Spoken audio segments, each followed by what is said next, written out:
బంగ్లాదేశ్లో మరోసారి హింసాత్మక నిరసనలు మిన్నంటాయి. దేశవ్యాప్తంగా ఉద్యమంలో కీలక పాత్ర పోషించిన రాడికల్ ఇస్లామిస్ట్ నేత ఉస్మాన్ హాదీ మరణ వార్త తెలియడంతో బంగ్లాదేశ్ వ్యాప్తంగా ఆందోళనలు చెలరేగాయి. నిరసనకారుల ఆగ్రహంతో మాజీ ప్రధాని షేక్ హసీనాకు చెందిన అవామీ లీగ్ కార్యాలయాలకు నిప్పుపెట్టారు. ప్రముఖ వార్తాపత్రికల కార్యాలయపై కూడా దాడులకు తెగబడ్డారు. డిసెంబర్ 12న ఢాకాలోని పల్టాన్ ప్రాంతంలో ఉస్మాన్ హాదీపై గుర్తు తెలియని దుండగులు కాల్పులు జరిపారు. తలకు తీవ్ర గాయమైన ఆయన్ను మెరుగైన చికిత్స కోసం సింగపూర్కు తరలించారు. అక్కడ చికిత్స పొందుతూ గురువారం రాత్రి ఆయన కన్నుమూశారు.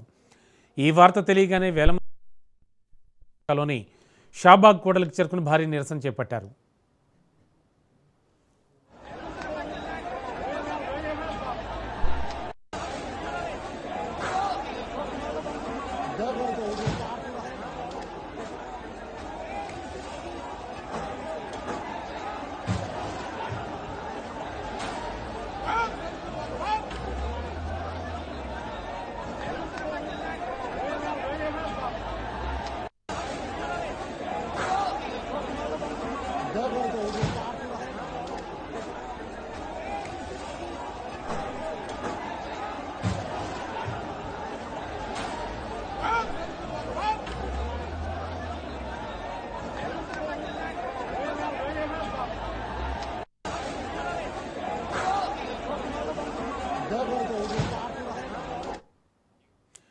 హసీనా నేతృత్వంలోని అవామీ లీగ్ పార్టీ మద్దతుదారులే ఈ హత్యకు పాల్పడ్డారని నిరసనకారులు ఆరోపిస్తున్నారు.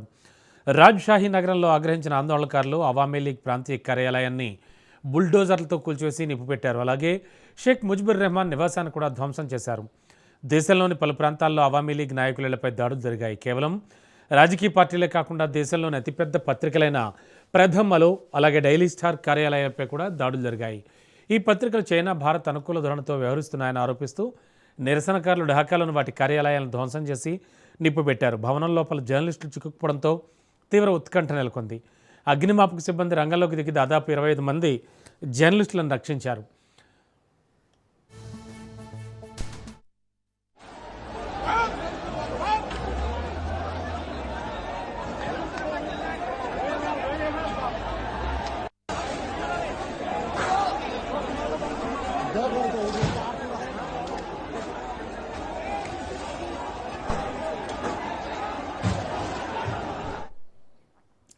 చట్టోగ్రామ్లోని భారత అసిస్టెంట్ హైకమిషన్ కార్యాలయం వెలుపల కూడా నిరసనకారులు బైఠాయించారు.